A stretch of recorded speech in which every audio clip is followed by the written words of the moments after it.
বিভিন্ন প্ৰান্তৰ লগতে লখিমপুৰতো ৰাষ্ট্ৰীয় পোষণ মাহ চলি আছে। ৰাষ্ট্ৰীয় পোষণ মাহৰ উপলক্ষে আজি লখিমপুৰ জিলা নগৰ মজলীয়া বিদ্যালয়ত অনুষ্ঠিত কৰা হয় পোষণ মাহৰ সজাগতা। বিশেষকৈ ছাত্ৰ-ছাত্ৰীসকলক পুষ্টিকৰ খাদ্যৰ প্ৰতি আকৃষ্ট কৰিবলৈ আয়োজন কৰা হয় এই সজাগতা অনুষ্ঠান। এই অনুষ্ঠানত প্ৰধানমন্ত্ৰী পোষণৰ জিলা প্ৰবন্ধক বৰ্ণালী সিন্টে, বুনিয়াদী সাক্ষৰতা আৰু সাংখ্যিকতাৰ জিলা পৰামৰ্শদাতা মায়াশ্ৰী দত্ত, জিলা আঁচনি বিষয়া গুণজিৎ ঠাকুৰীয়া, গাণনিক দিব্যজ্যোতি পেগুৰ লগতে বিদ্যালয়খনৰ প্ৰধান শিক্ষক জিতুমণি দত্ত আৰু সহ শিক্ষক শিক্ষয়িত্ৰীসকল উপস্থিত থাকে।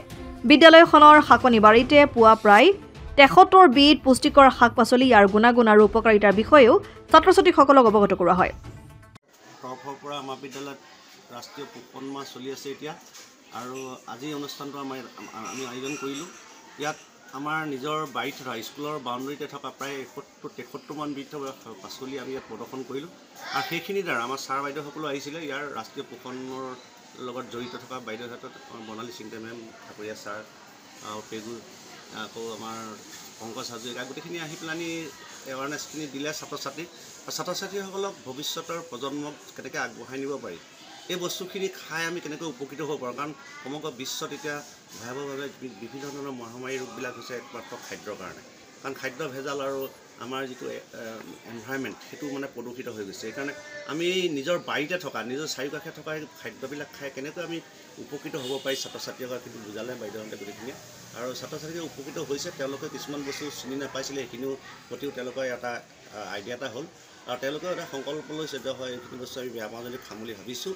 আৰু এই অনুষ্ঠানটোৰ দ্বাৰাই সমগ্ৰ লখিমপুৰ জিলাতে বাইদেউহঁতে পাতি আছে যদিও আকৌ চবতে হওক, আৰু আমি আশা কৰিছোঁ সমগ্ৰ লখিমপুৰ জিলাত লগতে আমাৰ গোটেই শিক্ষাখণ্ডকেইটাত এনেকৈ এৱাৰনেছ প্ৰগ্ৰেমবিলাক হৈ ভৱিষ্যতৰ প্ৰজন্মক আমি কেনেকৈ সুস্থভাৱে আগবঢ়াই নিওঁ।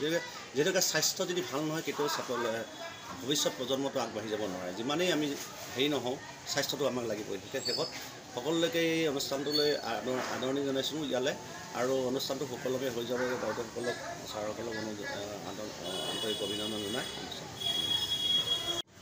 আমাৰ নৰ্থ লখিমপুৰ টাউন MV স্কুলত আমি পোষণ মাহ 2024 উপলক্ষে আমি ছাত্ৰ-ছাত্ৰীসকলৰ মাজত আমি বিভিন্ন শাক পাচলিসমূহৰ গুণাগুণ সম্পৰ্কে লগতে বিভিন্ন ফল মূলৰ গুণাগুণ সম্পৰ্কে আমি সজাগতা এখন অনুষ্ঠিত কৰোঁ। আৰু এই অনুষ্ঠানটিত আমাৰ ছাত্ৰ-ছাত্ৰীসকলে এই শাক পাচলিখিনি যিখিনি চিনাকি হ'ব পাৰে আৰু তাৰ গুণাগুণ সম্পৰ্কে জানিব পাৰে, সেইটো সম্পৰ্কে আমি অকণমান আলোচনা কৰা হয়।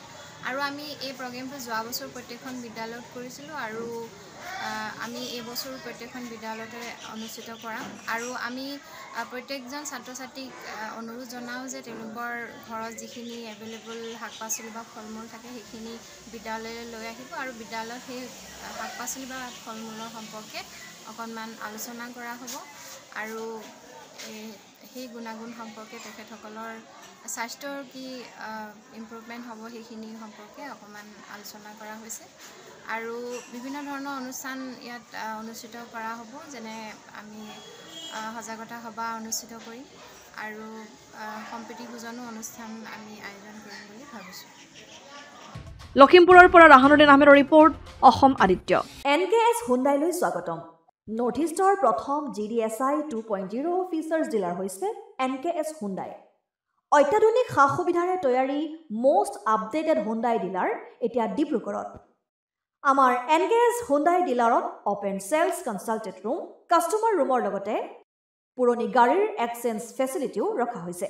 ইয়াত চেলছৰ লগতে ছাৰ্ভিচ ছেক্টৰৰ সুন্দৰ সুবিধা আছে। প্ৰয়োজনীয় সকলো এডভান্স টুলছ, হুইল বেলেন্সিং, এলাইনমেণ্টৰ অত্যাধুনিক machine, post hydraulic lift, fully trained man পাৱাৰৰ লগতে nitrogen gas filling facility, fully automatic car ৱাছৰ ফেচিলিটিও আছে। লগতে NKS হুণ্ডাই ডিলাৰে কাষ্টমাৰসকলৰ সুবিধাৰ্থে মোবাইল ছাৰ্ভিচ ভেনৰো ব্যৱস্থা ৰাখিছে, য'ত হাইড্ৰলিক লিফ্ট, ৱাছিং facility, wheel balancing, tyre pressure check কৰাৰ লগতে বহুখিনি সুবিধাই উপলব্ধ আছে। NKS হুণ্ডাইলৈ আহক আৰু সুবিধাসমূহ গ্ৰহণ কৰক।